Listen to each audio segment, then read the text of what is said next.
right before shows. Mm-hmm. So the other day I did that going into Sunday. Like I went and worked out right before the show. I was like, okay, I see why he does this. Now I couldn't sleep though. I was wired for hours. I was like, just for the energy. I mean, the energy, the feel, you know, the pump. You be like, all right, this is a good decision. You can lock in. Yeah, Right. man. You can lock in. Yeah, it's great. After I go to the gym, I want to go to sleep. I try to go to the gym before I go to set. Mm-hmm. Yeah, It's very different. I try to get mine in the morning. I feel like it sets the tone for everything I need to do when I already get that blood pumping and that energy going. Like I just left the gym. My homegirl worked out with me, so I didn't get the chance to go as hard as I wanted to go because I was like helping her. But I got like 3 miles in, so after I finish this, I'm gonna go back to the gym, get another 5 miles in, and then get my arms in today. You in the city or you on the road? I'm on the road. All right, nice. Yes, sir. Hot damn me. Mm-hmm. Yeah, I got 1 week before my birthday. So actually 2 weeks. 2 weeks before my birthday. So my goal is to drop another 10, and if I can get to my goal for my birthday weight. Pool party. Pool party. Now I thought about doing I didn't have anywhere to wear this party. So you can wear a tuxedo, you can wear a ballroom gown, you can wear pajamas, you can wear a costume. You're not in town for your birthday though, right? I know, I'm gonna have to do it when I get back. Okay, for sure. Yeah. But it's gonna be a little fun little time, you know what I'm saying? And ain't no dress code, just wear something that you ain't got a chance to wear. I might wear I got these leopard print loafers that I ain't got a chance to wear with this this new black suit. So maybe do it like that with no shirt.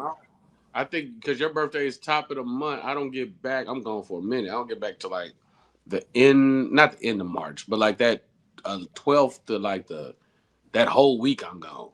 Yeah, I might not get back until realistically, I might not get back until maybe the last week of March, and I might not even be able to do it then because I have to go. I got to do Atlanta on April 2nd, and I was planning on staying down there for a couple of days just kind of check it out.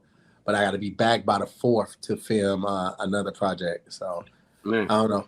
It might not be to April. You know what I mean? I might have to April birthdays, man. You know what I'm saying? I mean, so we out there with the April. Pat's birthday's in April, so that'd be a good time. You say who birthday is in April? Pat's birthday in April. You just make that up. Pat is a Virgo. He's a Virgo. Virgos are in April. So what we talk about today, man? Nigga just saying stuff. He just be saying, BT be just saying words that he heard other people say. He don't even know what they mean. He just be saying words. What's what they said? Somebody was like, BT be lying on purpose, and it makes me uncomfortable. I was like, I've never lied before. They was like, see, he doing it again. Lying be fun, bro. I saw a meme the other day that explained my life perfectly. It was like, imagine you thinking you telling my business, and I was lying to your stupid ass the whole time. I was Bruh, listen. Damn. I have been making it my business for like the last 6 months funny. To just create mass confusion, right? And what?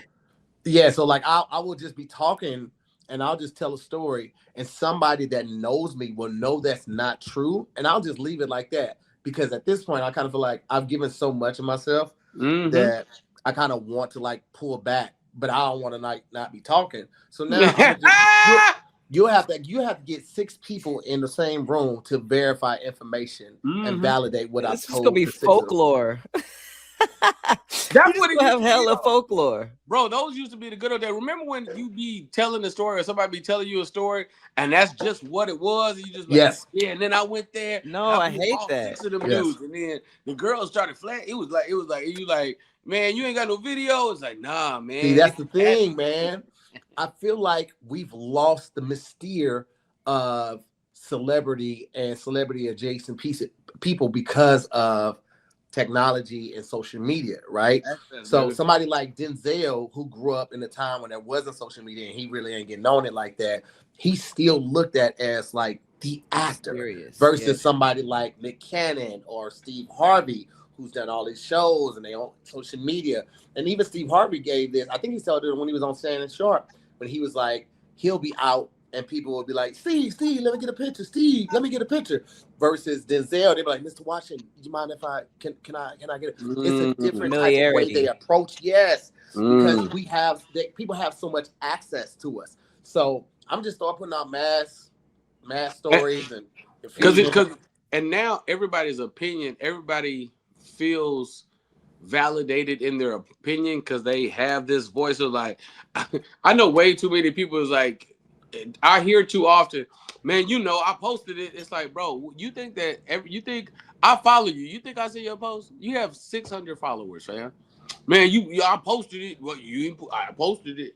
It's like, or you mean like when people be like, it was on my story? Yeah, like, I missed it. I don't even be watching stories. Yeah, especially now. I can't even get mad when people get mad at me when I say I posted to my story when I was gonna be in the city, and they're like, "Oh, I didn't see it." I can't even say I have no rebuttal because I ain't looking at people's stories, so I can't get mad that nobody saw it on my story or saw it on my post. So I just be like, I just try to do a better job at marketing and do ads and stuff like that because it's so much distraction out there. It's no way to follow somebody relentlessly unless you have your notifications on when they post a story and the post, and you are signed up for that Patreon, and you checked in on that YouTube, and like Kev has those type of followers.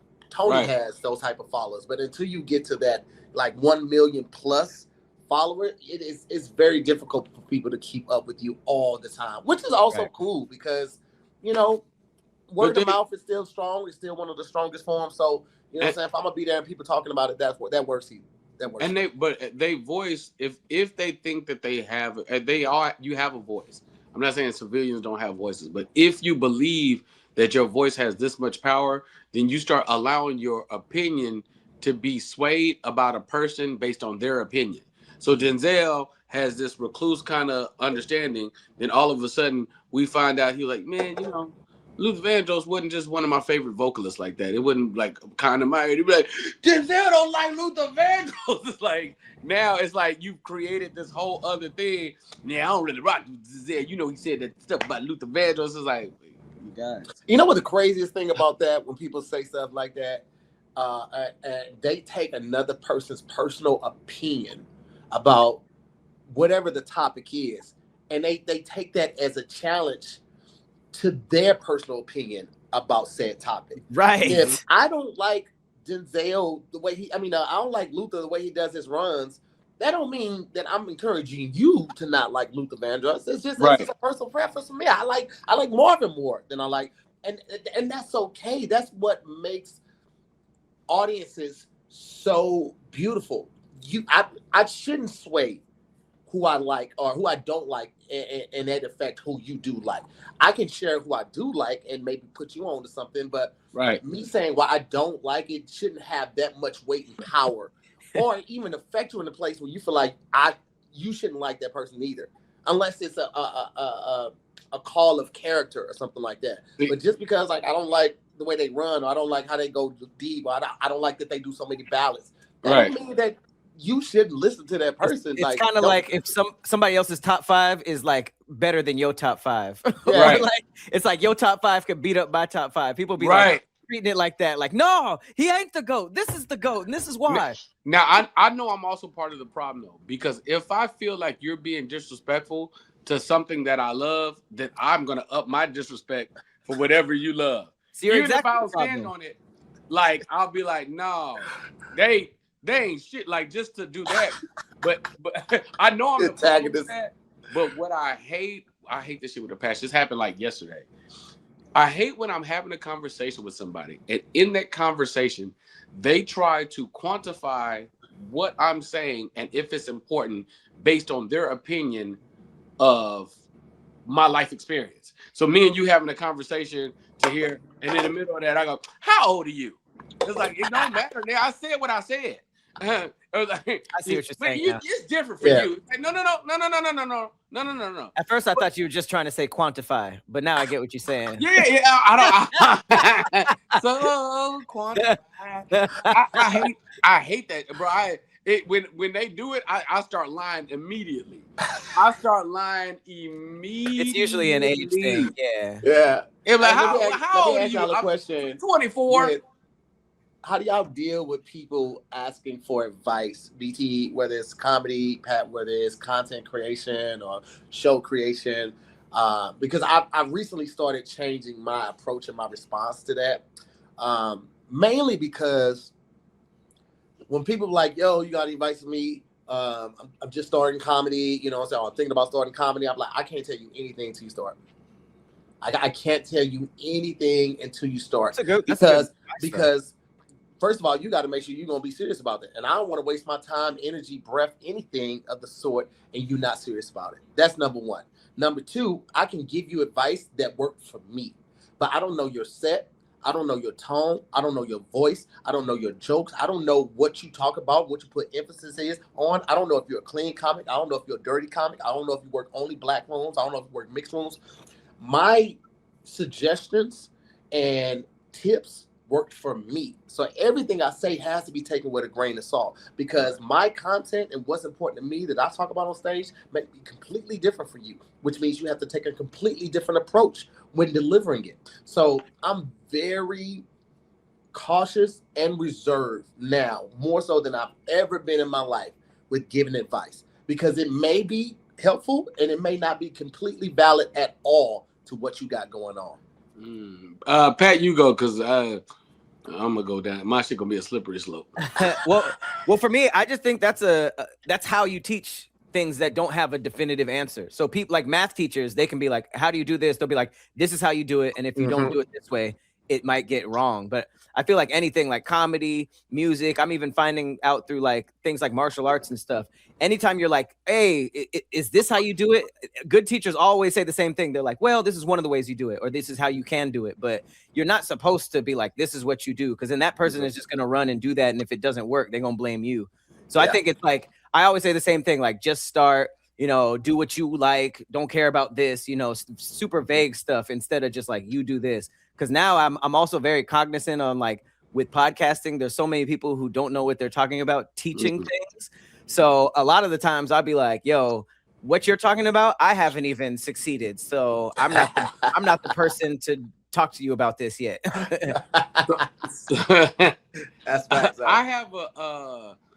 I have a uncanny ability to see what somebody's doing and understand the path that to a way of success. It might not be the way that they need to take, but I know that this will work if you do this, right? And if we're talking comedy specific, I feel like an absolute master of my craft and this understanding of the art. Now, have I mastered the art? No. Is there room for me to grow? Absolutely. But as far as my understanding, I can see a comic come off stage and be like, hey, da da da da da da da da da. I can see exactly what's missing and why your sets go like this, right? So yesterday, a chick says, "Oh yeah, blah blah blah. She's starting comedy, yada yada yada. I'm just looking for her to mentor." I said, "You don't need a mentor." I said, "You need to start tomorrow."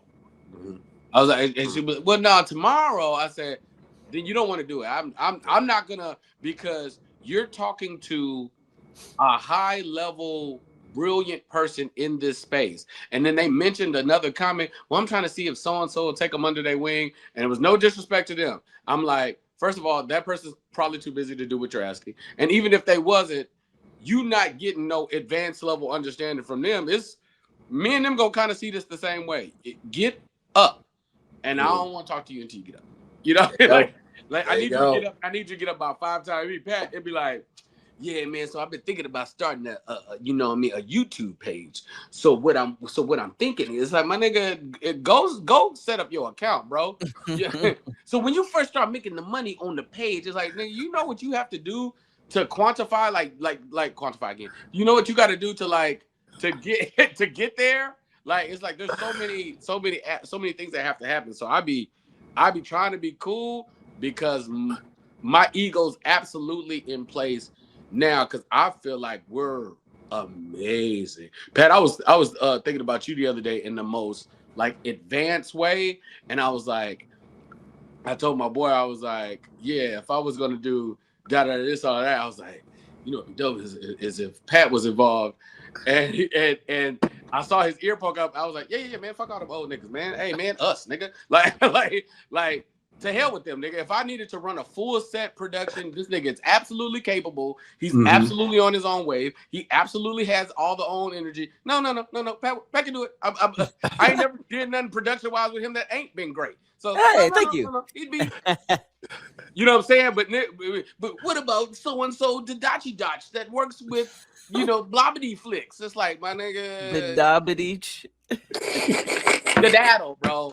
Bedabity Flicks. Yeah, I believe we're legends now.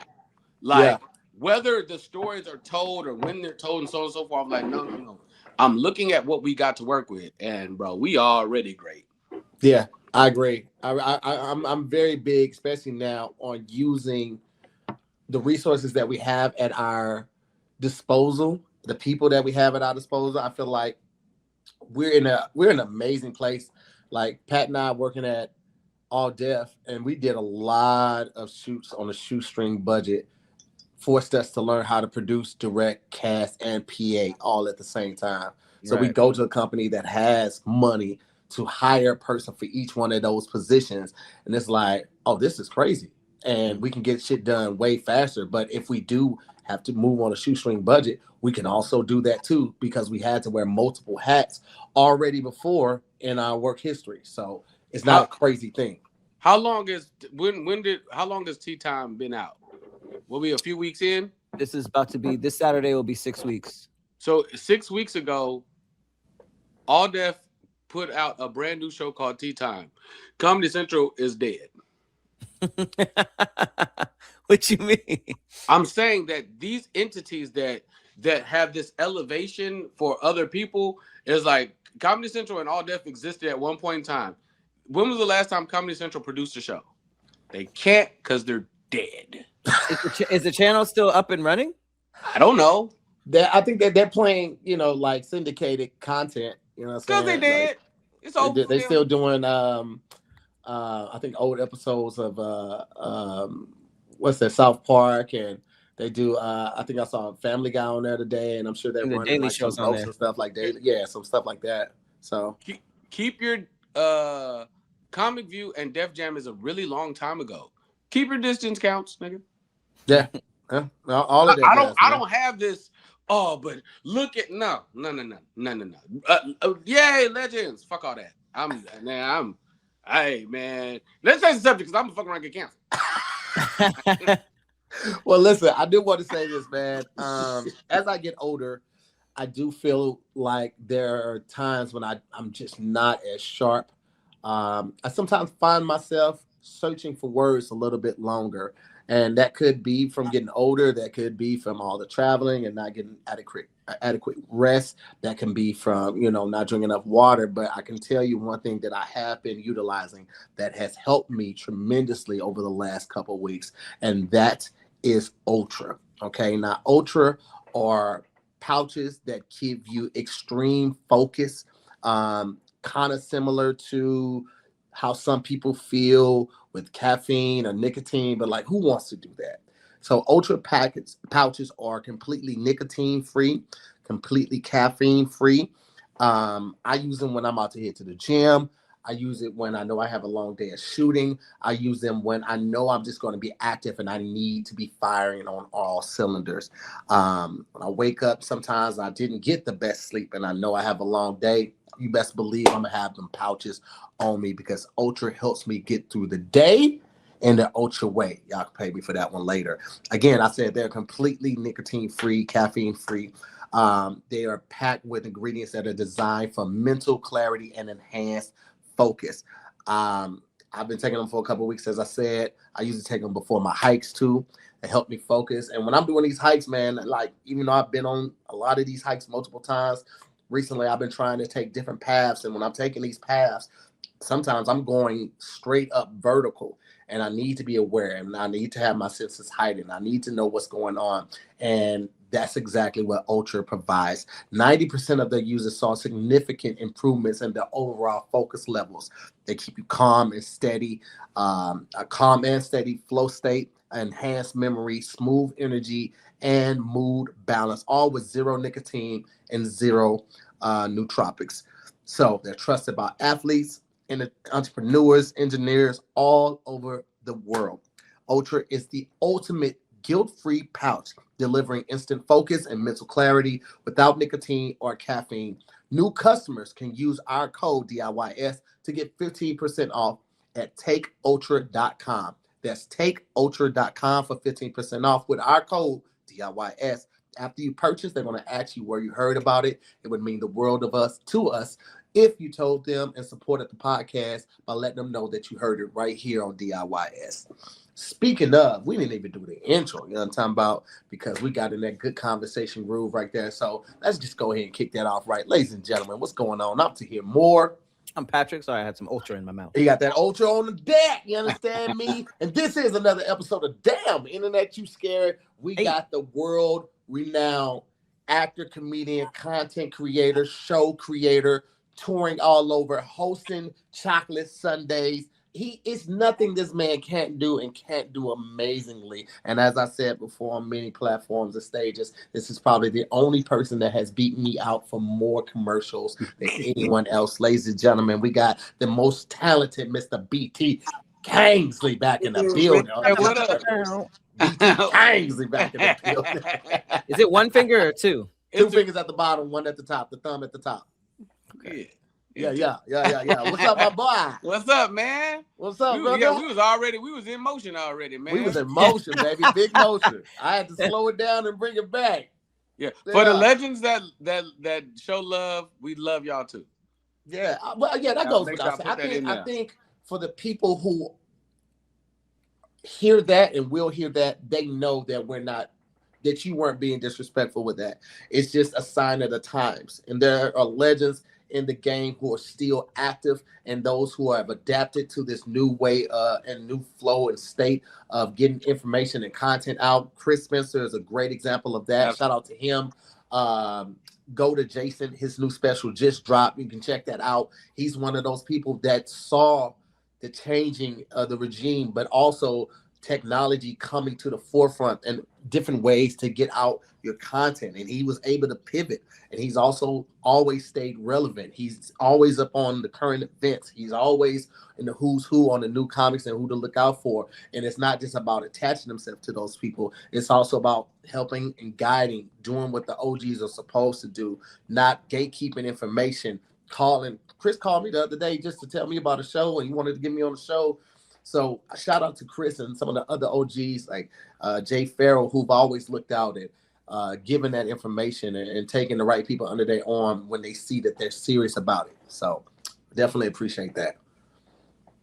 Pat, do you have any I don't want to say mentors, but do you have any people in the space that you had to been able to work with that kind of have been on the production side that you like, oh man, that was Gandhi, Erykah Badu, the nigga that be selling incense outside the improv with the finger paintings. Everybody with dreads.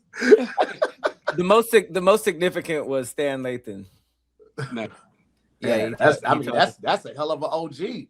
Yeah, for a while he was teaching us how to produce comedy specials and stuff. So yeah, that's pretty dope.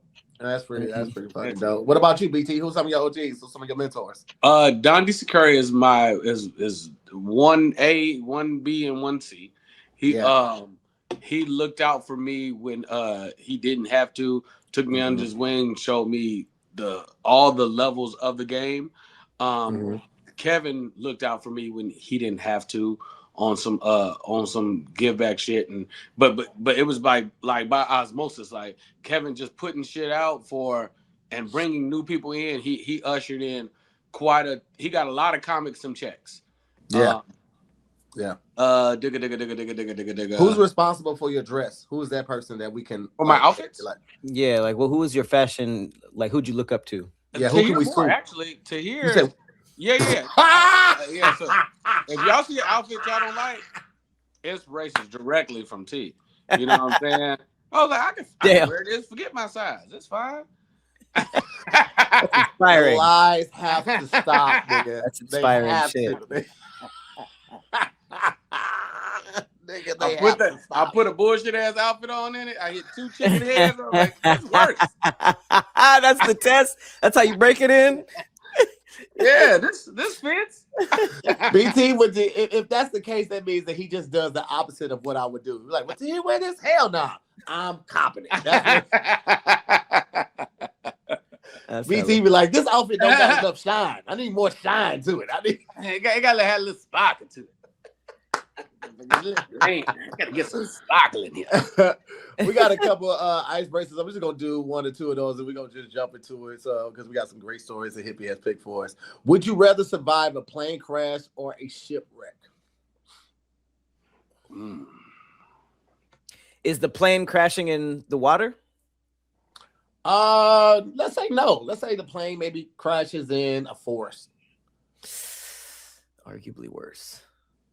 Would you mean would I rather survive? I want to survive both of them. But when you say would I rather survive, would you rather like be the on a shipwreck that maybe went down, but you were able to tread water until you got rescue, or you were able to maybe like tread water long enough to get to a small ass island? Or would you like to crash in a plane that landed in a forest and you had to like take cover and forage for food until somebody found you or saw the remains of the plane and then came and rescued you? Oh, and the ship is gone? Sucks. Ship gone, baby. Ship gone. Plane for sure. Gotta do plane. Yeah. Plane for sure. I knew once I said you was in the ocean, Pat was gonna go play. I knew that nigga was fucking with that ocean. I mean, it's good to land somewhere you can walk around, because like shipwrecks attract sharks too. Yeah. But if you land in the jungle, you as good as dead anyway. Mm-hmm. I mean, I feel the jungle to me says move quickly. It could also be move quietly or be still and be quiet, because you gotta don't know what all is hunting you in the jungle. You waiting for rescue. They're going to the shipwreck site. You can't really leave. I would go if okay, boom, plane's down. I'm looking back on the plane. If there's anything to salvage, if there's any remnants of water, that's gonna be the only thing that's important to me. I know I could go days without food. I got like this little supply area, so I'll be fine on food. It's the water that I know is gonna be the problem. So the first process is gonna be water, and then I'm gonna move quickly. But once I'm in a space that feels cool, I'm gonna stay and rest. And I'm gonna move and stay. But walking through the forest or the jungle seems like a bad idea. It's bite, snap, insect. Yeah. So what you gonna do? What do you mean by it? What do you say? Move and rest, move and stay? So it's like, okay, boom, I'm going. Oh, there's a little branch here. I can stand on this branch for a little bit. Okay. Whoo, let me catch my breath. All right, I'm going to that next area. Like that. Sounds like a dead man walking. Oh, here's a branch. Let me rest here. Nigga BT gonna have a whole plan sketched out and all that shit. As soon as he step 1 foot out, nigga dead. Tiger be like, this nigga smell like Takis. Get your ass over here. All right, next icebreaker. Would you eat something gross if it guaranteed you wouldn't get sick for a year? Yes. And when I say something gross, I'm talking about like would you eat food out the dishwasher? Like mucus, like hippopotamus mucus. Wait, hold on. How long I'm gonna not get sick for? For a year. Oh no. Like they be like, hey man, here's a small jar. This is 3 ounces of hippopotamus mucus, and if you down this, you'll be good for a year. No colds, no flu, no dysentery, none of that. A year ain't that long, but it's also long, you know. That's at least like 2 sicknesses. How many times a year y'all get sick? I feel like it's like a good 2 or 3 times for me. Yeah, about that. I think that's about average. I mean, what you take in one cold, maybe. For me, I feel like I would get less sick if I didn't have asthma, because my asthma always flares up when the seasons change. And if I didn't have that one thing, I think I might not get sick, but maybe once, if that, a year. I used to never get sick, and then post Start COVID, eating ass. yeah. But that's what I'm like. But that, and technically that may or may not be gross, give or take who it. You know what I mean? But I don't. What's that? I've been sick before. I don't need to eat that. I'm fine. I'm gonna be sick if I eat that shit. Nah. Put a little cayenne pepper and some Red Frank. Oh, we can season it? Nope. We can season it. I'll eat the snot. I'll eat the snot if it's longer than a year. 5 years, definitely. 1 year is still a long 10. time. What's the I need 10 I years can't to even eat eat like plain sea moss. I've tried it. It's tried nasty. to take that spoonful of sea moss. I ain't got really it nasty. in me, dog. Yeah. I ain't got it in me to do it, bro. It looked like snot. I can't do It's it. like sea. It tastes like they didn't filter enough of the sea out. Ugh. I'll eat the sneeze, but it got to be 10 years. Ew. Calling it the sneeze is crazy. Yeah, I eat that hat Eating you. sneeze. A little bucket of hat you. Eating sneeze is not okay. Oh man, I can't. It's gonna be an octopus I gonna do like saw this. this crazy story too. I'm glad Hippie pulled this one right here. This is about Waymo. I don't know if y'all know this, but Waymo has started paying DoorDash drivers to close the robo-taxi's doors that passengers leave open. So Waymo, I guess, is paying random. I don't know if they're like seeing if they have access to DoorDash and see which dasher is close to them to come over and close the door. But evidently, people are just leaving the doors open or somewhat ajar, and the vehicle can't move when the car is when all the doors aren't closed. So I guess they have access to DoorDash's map, and they can see what dasher is close to go by and get like $6.25 just to close the door. What's to say that the dashers aren't taking these Waymos and leaving the doors open just to get the money on the back end? Well, I guess that's dumb because you got to pay Waymo too. Yeah. Yeah. That's genius. That would have made it. Yeah, you hustling backwards doing that. It ain't gonna last. They gonna figure out closing doors. Yeah, I mean, when they upgrade to the next vehicle, because there's so many vehicles right now that have the soft close option. Like my truck, like if you don't close it good, it'll slowly like just close it in. I feel like Waymo is building up their money, because all you got to do realistically, you ain't hear this from me, is if you got enough money, you can go to Mexico, right? Maybe not right now while all that discourse. I was gonna say that's not a good idea. But if you can go to Mexico or you can go to Canada, and then once you're out of the United States, you can buy multiple cars that are not able to be sold in the United States, and then you can come back here with them in the United States. Now you might have a difficult time getting them worked on, but over in China, bro, they got $25,000 cars that have massaging seats, cooling and ventilated massaging seats. They have the same screens but faster touch response than any Lexus, any Toyota, all of that shit. So you get enough money, you go down there, you order you a flight of 100 cars, and then you start unveiling them in multiple cities. So that's the game is over then. Yeah, the game is over. How long y'all think we gonna still be driving?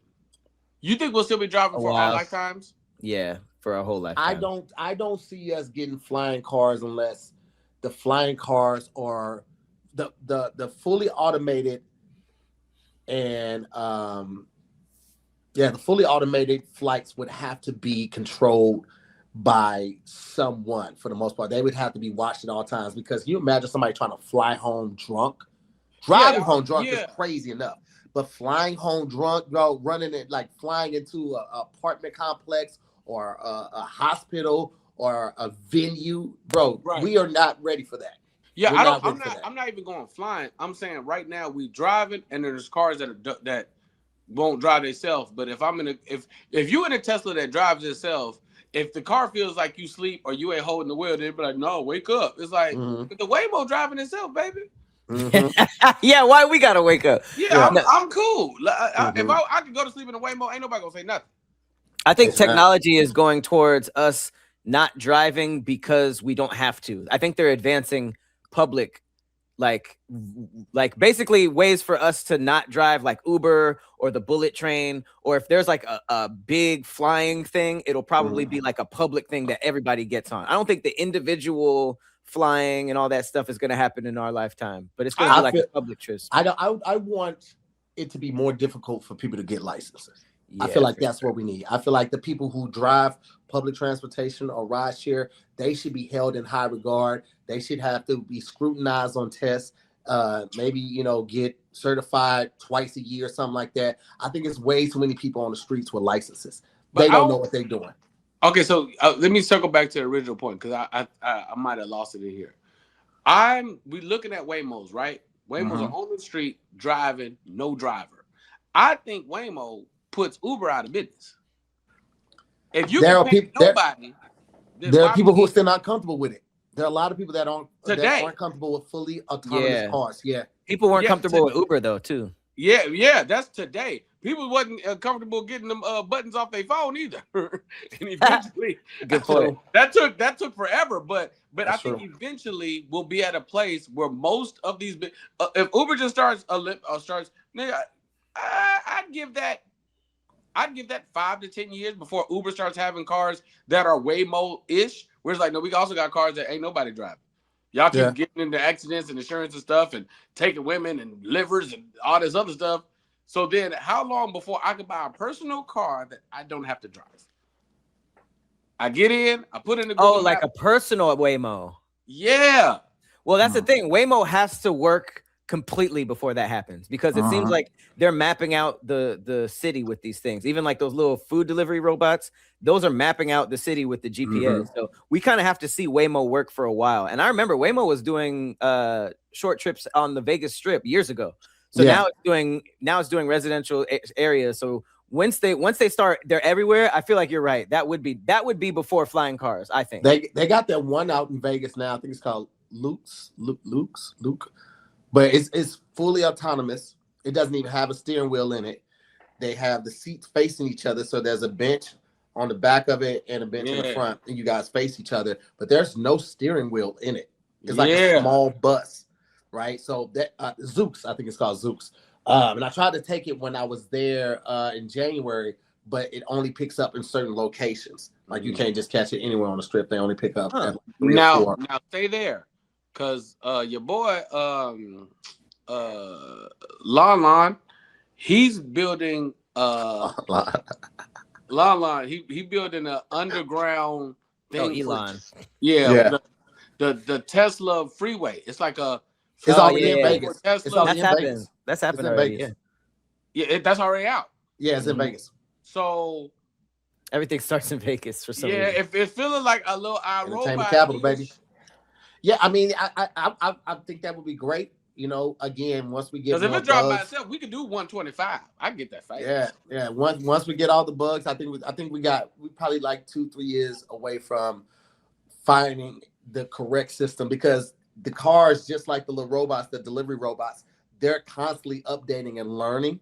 And so I think in the next 2 to 3 years, with the investment of technology, the way it's been going, we'll have it in a much better place. But right now, we ain't there right now. But I do shout out to technology, man. Shout out to the technology guys and satellites and all of that, man. There's always one person in every group that tries to go against the grain and wants to do things the old way, insists on doing things the hard way, if you will. And that friend is probably still paying for subscriptions they forgot they had or refusing to update their phone because it still works. And now that one who was still overpaying for wireless in 2026. What is wrong with you? Have you not heard of Mint Mobile? They're here to help with that last one. Stop paying too much for wireless service. You know what I thought was crazy? I've seen 2 of the big companies using the same theme for their commercials right now. Somebody on a lonely road. They got the big name actor. Two of the big brands are doing this right now. And it's like, what's going on? Why y'all still with this old format and old way of charging us all this money? You don't have to do that, man. Mint exists purely to fix that. Same coverage, same speed, just without the inflated price tag. You get the same premium wireless you expect, unlimited talk, unlimited text, and data, but at a fraction of what others charge. And for a limited time right now, you can get 50% off your 3, 6, or 12-month plans for unlimited premium wireless. Bring your own phone and your number.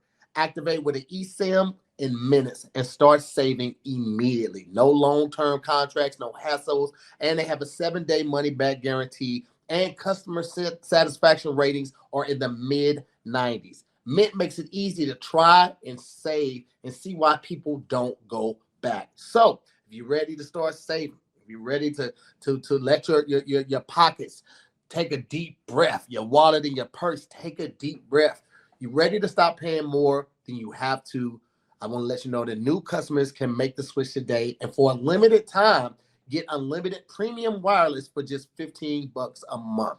Switch now at mintmobile.com/DIYS. That's mintmobile.com/DIYS.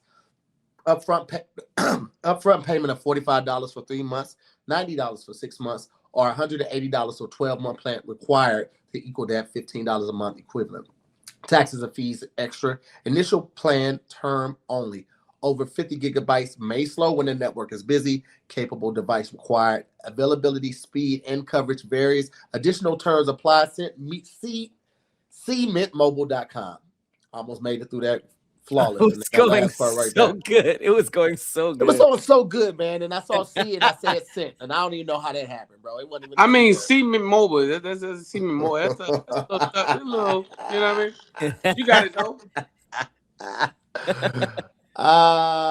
Sony patents the TV that won't let you skip ads unless you shout the brand's name. Hilarious. That is so funny. That ain't going nowhere. Coca-Cola. Sony holds a patent for a system that allows viewers to interact with commercials to shorten or skip them. Ooh. One feature described in the patent lets users end a commercial by shouting the brand name. Look at his hands. Another example involves speeding up an ad by using motion controls, such as throwing a pickle into a burger. Okay. The patent verified by Tech Radar includes multiple interactive ad solutions, some of which reward users with coupons or points. This is gonna make us old niggas. There's always good with the bad, you know what I mean, or bad with the good. And my thing is like, shout out technology.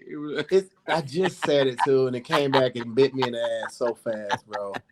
So fast, because like it's getting ridiculous with these subscriptions. They're trying to do like subscription based stuff in your vehicle. Like I think there's a Toyota out that you can't use the infotainment system without being on a subscription to it.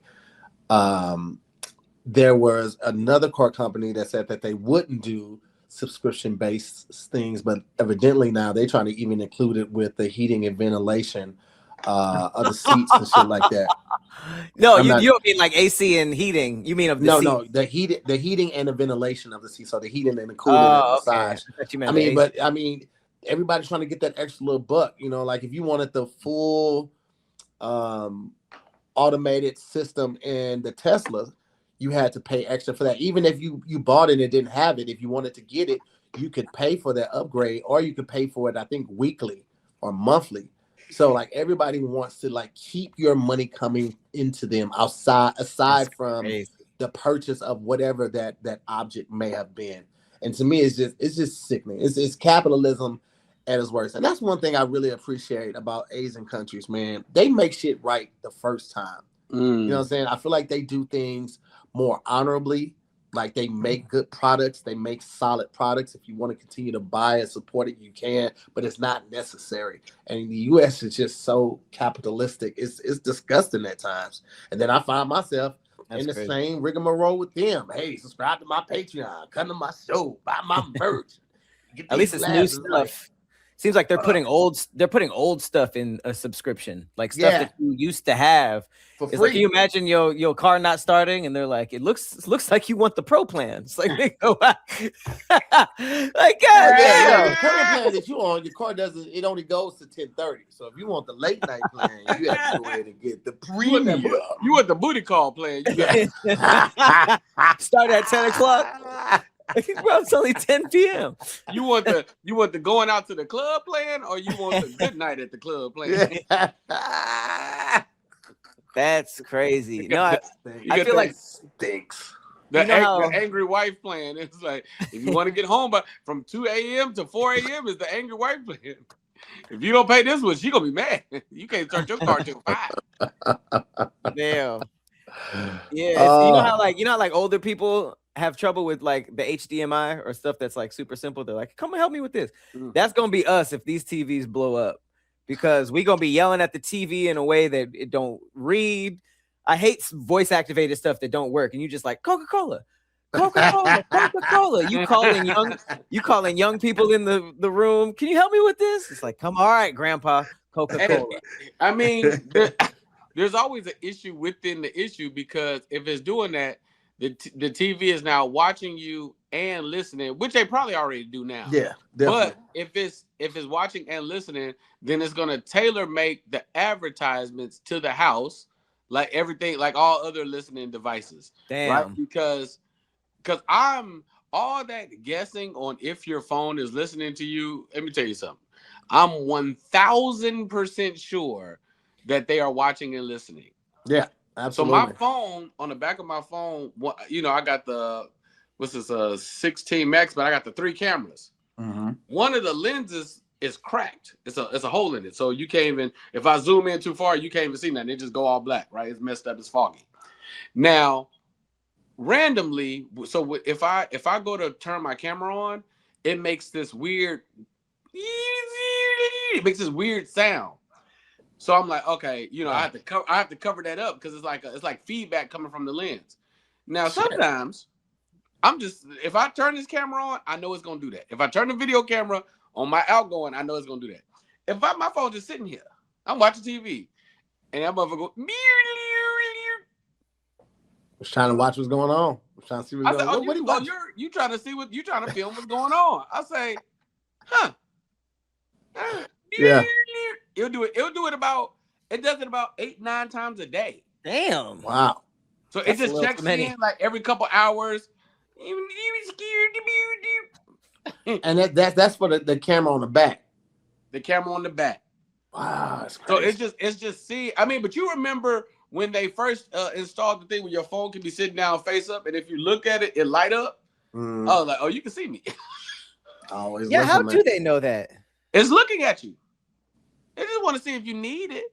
Well, no, and robots are totally fine. Love you, Alexa. Oh no, it didn't happen just now. Alexa, I love you. That's happened before, though. Yeah, that's insane. Did y'all hear about the UPS employee that stole $160,000 worth of diamonds and traded it all for $20 worth of weed? Oh, of course. In 2014, Walter Can you hear her? Earl Morrison, an employee of UPS, pulled off a shocking theft when he stole a diamond valued at $160,000. In an unexpected turn, he then exchanged the valuable gem for just $20 worth of marijuana, which, according to a global marijuana price index, is the rough equivalent of 2 joints. I like how they tried to break down how much that $20 of weed was. And they called him an idiot without calling him an idiot. 2 joints. What was it? $10,000? $160,000 diamond. There's no diamond on earth that's worth $20, so there's no way that was a good deal in his head ever.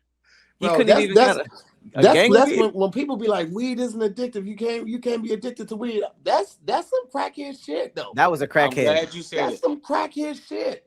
That was crackheady. I've seen people be like, man, I need a joint, man. I need to smoke something real quick, and be rubbing their legs and all of that shit. You can be addicted to weed, guys. I think you can be addicted to weed. I don't know why people think because it's natural, it's from the earth. You can't. It used to be natural when it was Reggie, it was definitely. Ain't opium from the earth? Right. Flowers? Bro, I know you can be addicted to weed. Tahir was addicted to wheat.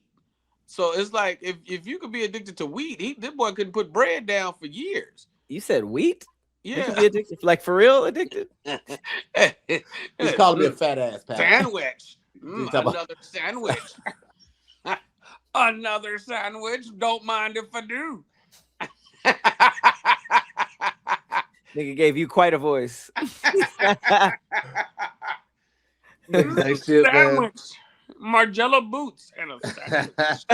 Margiela boots. For anybody addicted to smoking and you have been wanting to break that cycle, man, I want to let you know that Fume is a flavored air device designed to help people quit vaping and smoking by breaking the hand-to-mouth pattern. It's simple, it's natural, and it's honestly kind of genius. No nicotine, no batteries, no vapor, just a weighted, twisty, fidget-friendly tool that gives your hands something better to reach for when the cravings show up. Now, I am a big proponent for Fume. I've had one for years, man, and it has helped me tremendously. Again, like they said, there are no batteries, there are no tools, there's no charging of this. It is literally just like this device, this tool. It spins, so it gives you something to do, and it helps with the oral fixation. It does exactly what it's supposed to do when it helps you stop the cravings and break that loop. And when that loop is broken and the cravings spike, it gives you something to do. Fume replaces your habit with a flavored air fidget device that gives your hands and mouth something to do. Don't just try to quit. You get to upgrade your habit loop. Reach for Fume, okay?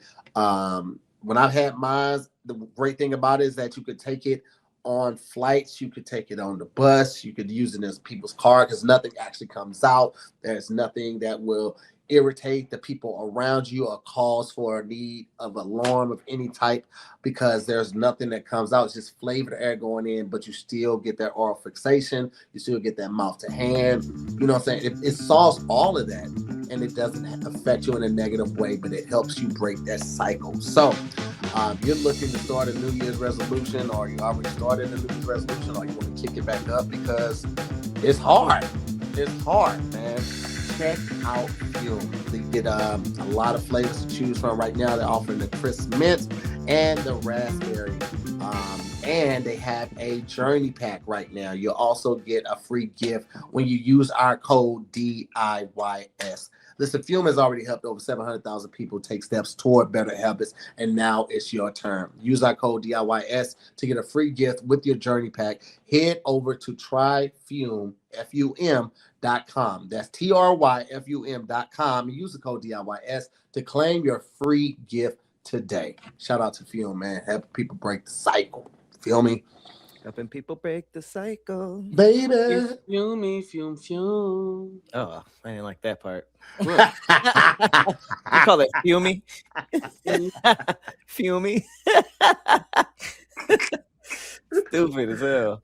Oh, man. No, I got a couple more stories, man. Plastic surgery tourist detained because the face didn't match the passport. Whoa. Sheesh. What? That's what you get. Look All at the things faces. you don't think about, man, when you go over there to get your shit together. I never even thought about that part right there. I love this picture. They look like they just get the news. Like, I don't Right. like myself. How did they just take that photo? They're like, what? What do you mean I am not me? Plastic surgery tourists Damn. got stuck at the airport after their passport no longer matched their faces. A model, of all people, underwent extensive plastic surgery, leading to a significant alteration in their appearance. This drastic change caused her to be detained at the Sao Paulo International Airport as her new look no longer matched her passport photo, which is crazy to even think about. Similarly, in 2017, 3 Chinese women faced difficulties at a South Korean airport after undergoing plastic surgery that left them unrecognizable compared to their passport photos. Their swollen and bandaged faces led to their detention by immigration officers, highlighting the potential travel complications associated with significant cosmetic procedures. Damn. And I don't even know what you would do in that situation. Do you need to let, whatever version of TSA know why you're in town or in the country and what you're doing, and that you're going to look? Right. You're like, hey, man, stamp my shit so I can bring it back. I can show that this was me and I was here on this date and I wore this shirt. And because, like, how do you get around that? It's almost like your shit goes down. The doctors should work with the government, because if they're in the literally the business of changing somebody's appearance, that's almost like the same as getting like going to the DMV and doing something. So it seems like you should have like they should send something, because that's a dumb reason to get caught up, because you can't just show a picture and be like, this is me. Like, that won't ever work at customs. Yeah, that's Stay crazy. there. If somebody wanted to like take your identity and just knock you out, they really could. And that's why you need to stay there. If you change your face, stay where you at. For at least till the swelling, because that's the messed up thing. I could just get my like nose done, and the rest of my face would be swollen. So it's not, they're not necessarily changing their face like John Travolta. They're just like they just have the surgery, which is making everything look crazy. You ever had one of them, like a surgery had them do something to you, and you realize how much force they were using? You was like, man, you was doing a lot. Like, I had a wisdom teeth pull one time, and I saw you was like I was like, hey, bro. What were you watching? You were watching him pull it out? No, I was like numbed up, and it was pulling out two of my wisdom teeth, and he used so much force, it gave me a black eye. I was like, bro. Oh, yeah. You were awake. That's when they be like, you might feel a little pressure. I feel a lot of pressure. I felt a lot of pressure. You shaking. Y'all were doing this. Awake? Were you flexing? You shouldn't be doing that in my mouth. Yeah. Wow. Bro. I was asleep during mine. I'm surprised y'all were. Wisdom tooth? Yeah. I was knocked out. They knocked you out. Oh, they knocked you with gas. I didn't have insurance. What's that got to do with you going to sleep? You can't afford that. They got Sour Patch Kid. Yeah,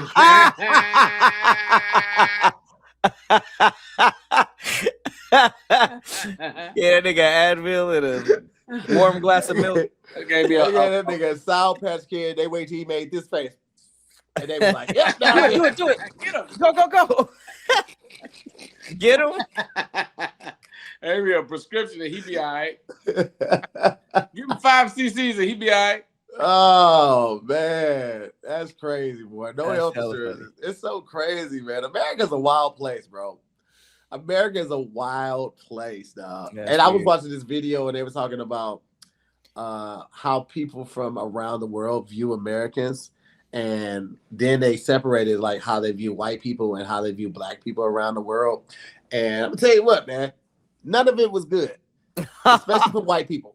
White Americans, they look at white Americans as fat, lazy, uneducated, extremely racist, loud. Loud.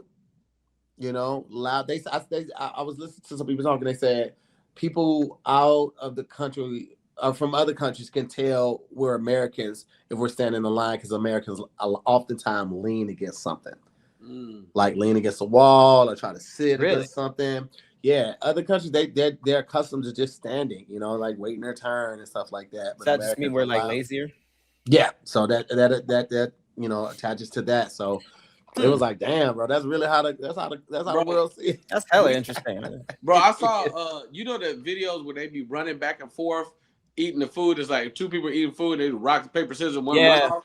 Bro, I saw somebody eating a burrito the other day. I was like, I don't think this happens in other. Like, I'm watching how much burrito this is and how the bites are coming. I'm like, yeah, we got to do something about this, bro. We a fat country, bro. Like, we're out. They don't do this in other places, bro. I yesterday heading to Flappers in Burbank. There's a McDonald's. Now, I don't. We all know McDonald's is terrible for you. But for me personally, the flavor of McDonald's ain't like this terrible thing. And I'm just like, it's the worst thing ever. But I know how bad it is for you, so I don't eat it, right? Bro, there was a line at McDonald's. Mm-hmm. I was like, ain't nothing good enough at McDonald's for the line to be around. Oh, it's a long line? A big rib back? Why is this line around? Bro, it's always going to be a line at McDonald's because that's crazy. Laziness or actually not having the time to do that. If you're a parent, it's affordable. You got kids and you might be working 2-3 jobs and you got to pick the kids up and Gotta go check on them and make sure that they're doing what they're supposed to do. You don't have time to go in and cook because the kids might not be old enough to cook food for the whole family or the rest of the siblings. And you just gotta stop in. McDonald's, that quick food is always gonna be available for them, man. It's always gonna be available for them. Because we know it ain't food. Because bro, there's a guy online it's like he been holding this McDonald's burger. You've seen this before. I've had this burger for 8 months, 10 months. Oh yeah. So somebody saw him doing it and started it in Japan. The burger went bad in like a week and a half. It was like, oh no, this isn't McDonald's. This is America. Yeah. You said a week and a half? It took like it started molding. It did all the things. It was like the burgers from McDonald's in a week and it was terrible. It's better ingredients. The burgers and the bread from McDonald's, they don't mold. But bro, you seen the new stuff with the white bread now? Like bread don't get. You put the bread under the water and it just squeeze it like a sponge. What? Bread don't tear no more. It's a good time to a bag ice cream don't melt, milk don't spoil. I'm like, bro. Yeah. Like I saw a video of this guy. He was shopping, I think in Italy, and they had like the milk on a bag and they had it on the shelf. They didn't have it refrigerated. It was completely different in another country. Hey, is it cream or something? It was regular milk on the shelf, bro. Geniuses. That's you vegans and vegetarians like, what's different for me? Your apples ain't shit. That little kale ain't about nothing. It's all terrible in this country. Bro, I remember when I made a video a couple years ago. I was in the Ralphs in Glendale and I was shopping. I was like, when did cheese start having an expiration date of like 2 months? Cheese? Like if you look at even like the Tillamook and especially the Ralphs brand, you look at the expiration date, bro. It'd be like 2 months from now. You'd be like, how is that okay? Yes. Damn. Cheese is like already old and moldy. Like it's already mold. Yeah, how is this okay? I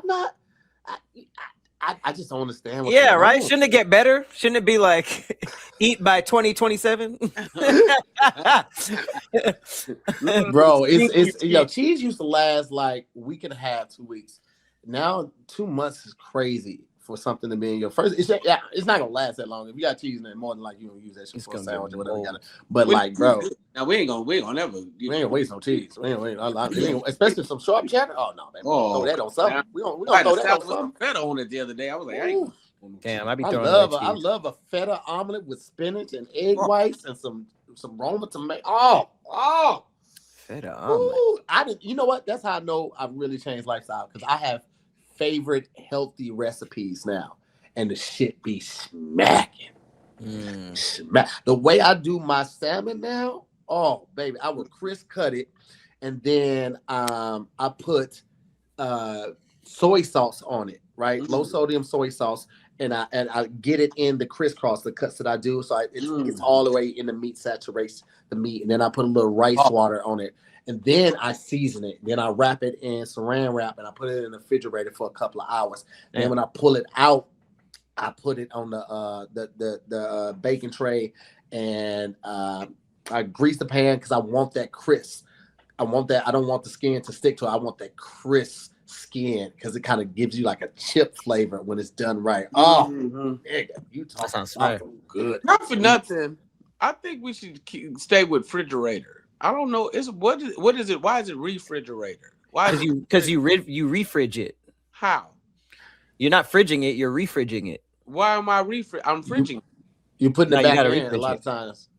No, but refridge. It's his first time in this fridge. No, it's not. First of all, no, it's not.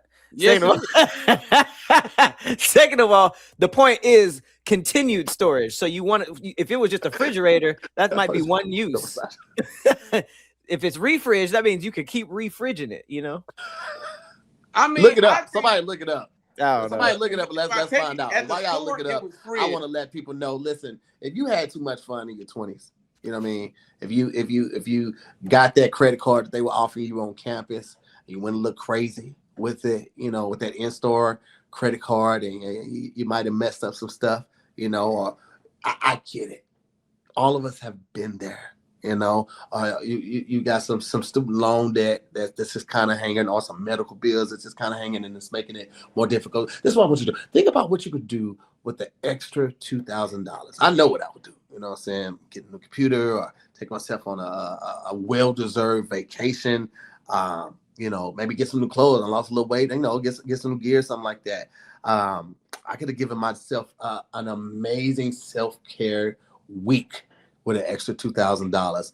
And that's where Kickoff comes up, because they are the #1 credit building app in the App Store right now. Kickoff helps you build credit easily and affordably with plans starting at just $5 a month. And there's no credit check. There's no hidden fees. You don't have to stay on forever, anything like that. It's designed to literally help you. Now, users with credit scores under 600 grew an average of 25 points in the first month with on-time payments. Now, I have to mention that because I can't have y'all coming over to Kickoff and being like, yeah, they said I was doing it. Yeah, well, you were 6 days late. Okay, let's keep it above with on-time payments. With transparent and affordable plans starting at just $5 a month, no hidden fees, zero interest, Kickoff helps you score big when it comes to your credit. It's simple. You make on-time payment, the credit bureau sees your good behavior, and they reward you with your credit growing, and your credit growing fast. And with the premium or the ultimate plan, you get good reporting on the rent that you're already paying. No one else has done that. Man, there ain't nowhere else you can go and get accolades and congratulations and pat on the back for what you're already doing. Your rent reporting feature with the premium or ultimate plan helps you build credit with the rent you already pay. Plus, only positive on-time rent payments get reported to help boost your credit.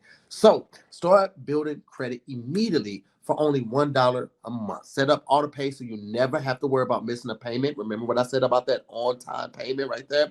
And sign up only takes minutes, and you can do it from your phone. There's no credit check. There's no hidden fees. There's no interest. With over 1 million users and hundreds of thousands of positive reviews, there's a reason why Kickoff is the #1 credit builder app on the App Store. So start building your credit today with Kickoff today and get your first month for as little as $1. That's 80% off the normal price when you go to getkickoff.com/DIYS today. Again, that's getkickoff.com/DIYS today.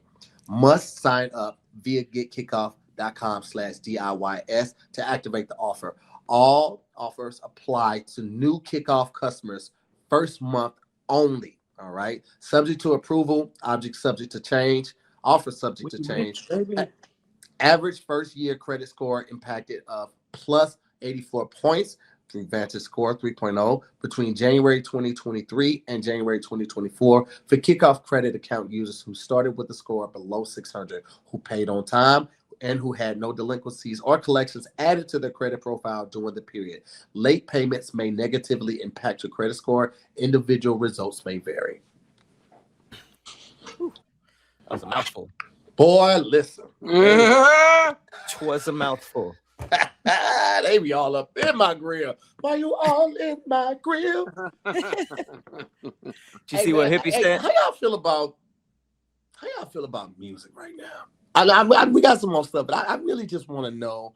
I think we got this new beef brewing with T.I. and 50, and I feel like we aren't going to ever get music that lasts the way we got music in the 70s and the 80s. Like we ain't gonna. I don't know if we'll ever get another Before I Let Go. I don't know if we'll ever get Songs in the Key of Life type album. I think there are some R&B people who are ensuring the longevity of good music, like Leon Thomas, and a couple of others that the names just aren't coming to. But when it comes to rap, and I bring this up because BT, I think you might feel me on this. I feel like a lot of music and genres of music, especially rap, are so watered down and disrespected because it's looked at as the get rich quick scheme. It's the same thing with comedy. No disrespect to Ray J, but come on, Ray J, what the fuck you doing, bro? Like, what do you Ray J said he's doing a comedy show, I think later this month. Like, and he's going? Like he's going to be performing comedy, my nigga. Oh man. Okay. Exactly. And again, I don't know Ray J personally. You know, he's had a career of you know, a long lasting career of singing and acting and producing and things of that nature. But like to just jump into comedy, it is just the ultimate disrespect to people who take this shit seriously and people who've been doing this for years. And I'm not hating on someone using their celebrity to pivot, you know what I mean? But you're doing your first comedy show, you got some shit to talk about and all of that. Where did you prep? Who did you run these jokes by? How long Ray have J you is run funny. these jokes? Ray J is unintentionally funny, but he's the funny like, oh, I'm funny around my homeboys. I'm funny around my people. Do you know the actual structure of a joke? Do you respect the craft? Have you been putting in the hours? Have you got your reps in?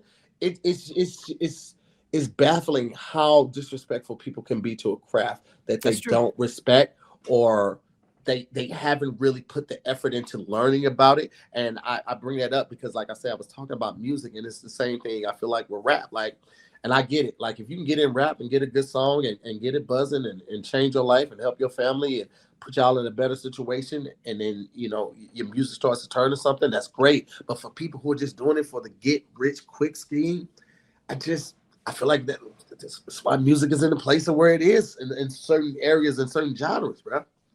I would love to get y'all opinion on BT seems like he's bubbling. Well, no, he said we wasn't gonna get another before I let go. Like, we ain't got no guidance, but that's a I feel like no guidance will always be a bop. I hear you on that. But you can play but before I know I the let point you're go making. That's at a wedding. You can play that at the repast. You can play that at a birthday. You can play that motherfucker at a wedding. You can play it just while you're cleaning the house. No guidance is strong as fuck. But there are a couple places where it would not be appropriate. No, I got you. I that's why I backed off of it. I think there's a lot of artists out right now, people trying to showcase ways to get attention is at an all-time high. Oh yeah. Just for nothing. Hey man, you know, sometimes I say stuff and I want credit. Sometimes I just give it to the world and you have it. Hey, are you quote unquote hot people that are popular and you're trying to figure out a way to have a live show and get some money from the ticket sales? Just call it a one-man show or a one-woman show. Don't call it a comedy show, and you ain't got to even have the pressure of being funny. You can go and tell stories. You can ask questions. You don't even have to be funny, but you can if you want to. And won't no comic say you ain't shit. See? So wait, one man show isn't. I feel like I saw what's his face, Will Ferrell did one, but a lot of them that do it is comedy based. But it don't have to be funny. They can be funny. Sometimes they're funny. Sometimes they're sad. Sometimes they have a bunch of variations on what you do, and it can have all that within it. So it's like, if you want to tell a story about your childhood, then tell a funny story, and that's the hour. That's the hour. And then do questions about relationship advice. You can do all that. It doesn't. You can do public speaking without it being, I'm gonna do comedy, because that's what comedians are like. Now wait a minute, that's not comedy. Yeah. You know? Yeah, I mean, Kev's one-man show right now is based around grief, and it's comedic in nature, but it's not all comedy either. You know what I mean? So, yeah, definitely ways to get around it, but I don't know, man. Like, with us not having a union, I mean, people just run amok in it. And then somebody like Ida Rodriguez posted an amazing video today. And she was talking about comedy because, you know, like, we can get an offer for $15,000 a set. And that same day, somebody will offer us, have the gall to offer us $75 for something. Absolutely. Like, I just want you to headline, you know, so you just do 50 minutes. And wait, headline? A quick close it out. You'd be like, who the fuck are you talking to? But the reality is, because we don't have a union and because we don't stick together, there's somebody that will take that. And they're the person that booked them gonna think, well, this nigga did it for this amount. I'm like, well, I'm not that nigga. Right, facts. So there's no unity amongst the comics, and we have no one to argue and fight on our behalf or pay us correctly. And so it's just, you know, you get a lot of people that just jump in shit for fun or something to do, or, you know, I'm gonna try this out for a season. And there's nothing wrong with trying out something to see if you like it, but there's so many people that aren't putting in the work. There's so many people doing things now. Like with music, there needs to be, we can't, what's good, you used to be the cream rises to the top. Well, it's a lot of soda now. So it's like, it's way more sodas than it used to be. So it's like, it's trying to rise, but it got suffocated by the BS. like that conversation about Wayne was like a poignant one that was going around about his substance. And it was like, I think anybody who listens to hip hop understands that Wayne's one of the best lyricists ever. Sure. And I'm not in this world where Wayne needs to be rapping about politics or his childhood. I'm not living like that. My thing was, some of the Wayne music didn't, some of it didn't stand the test of time because it didn't age as well, because he wasn't talking about anything at all. So it's like Lollipop stands the test of time. He's not talking, that's not no high profile song, but it's like, oh no, it has a point. This is the avenue we're talking about. Even if it's freaky girl stuff. It's just, but sometimes the song would be like blankety blank, and he's like rapping about something that it's like, wait. Like, I don't know what 6-7 is about. I don't know what Go DJ is just kind of all over the place. And you have a catalog of those, some of it's gonna get lost in translation as the sounds change, as the tone change, as the conversation change. But the message is gonna always be the message, because there's gonna always need to be a message. But so is Round the Way Girl. So is you know what I mean? I Need Love. It's like, it doesn't have to be profound. It just got to be something. Yeah. Even Children's Story is like, it's just a story track, but it's like, oh no, all right, cool. I'm with this. You know what I mean? Here we go. That shit is still tight though. Yeah. That's a good point. I don't care what you do, just do it well.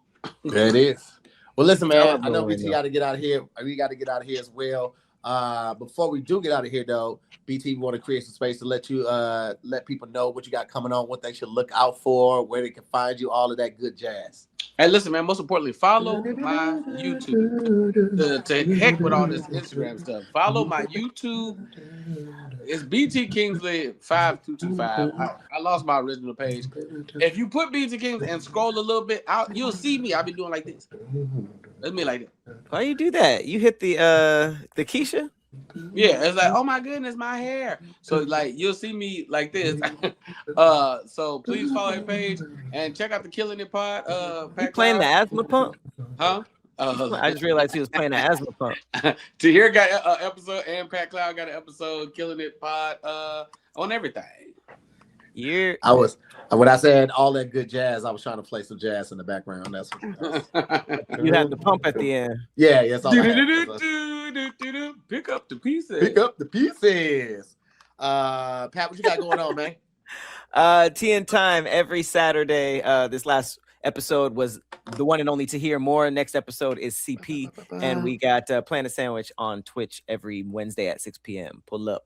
Yeah. Shout out to everybody that put up on me over the weekends in New York and Detroit. We had a fantastic shows. My heart is so full. I haven't had shows that amazing in a very long time. So thank all you guys. Be looking out for me. March 6th, I'm going to be in Columbus, Ohio. March 7th, on my actual birthday, I'm going to be Louisville, Kentucky. And then March 8th, I'm going to be in Chattanooga, Tennessee, celebrating all weekend. So come with a good liver, because we getting lit and we talking shit. It's going to be a good ass time. Grab your tickets right now off of my Linktree. Bio is all up in my my Instagram page, and the link's all up in my Instagram page. And I post it to my stories as well. As always, ladies and gentlemen, we want to thank our special guest, BT Kings, for pulling up. It's been an amazing addition to this episode. And as always, I'm Tahir Moore. I'm Patrick Cloud.